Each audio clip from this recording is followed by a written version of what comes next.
بسم اللہ الرحمن الرحیم۔ اللہ تعالیٰ کا فرمان ہے کہ دنیا اور آخرت میں اب کامیابی کے لیے اسلام ہی چلے گا۔ اسلام امن کا دین ہے، ظلم کی نفی کرتا ہے، انسانیت کا درس دیتا ہے۔ ایک شخص نے آپ صلی اللہ علیہ وآلہ وسلم سے پوچھا، یا رسول اللہ، اسلام کیا ہے؟ آپ نے فرمایا، میٹھا بول بولنا اور کھانا کھلانا، جو اپنے ہاتھ اور زبان سے کسی کو تکلیف نہ پہنچائے، یہ سب سے اعلیٰ درجے کا مسلمان ہے۔ ایک جگہ آپ صلی اللہ علیہ وآلہ وسلم نے فرمایا، سب سے بہترین انسان وہ ہے جو کسی کو تکلیف نہ پہنچائے۔ انسان کہا، مسلمان نہیں کہا۔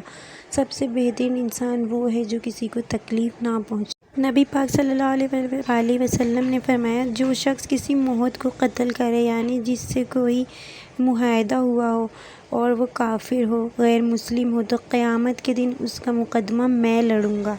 اسلام محبت کا درس دینے آیا ہے۔ ہماری زبان سے، ہمارے ہاتھ سے کسی کو تکلیف نہ پہنچے، یہ ہے ہمارا اسلام۔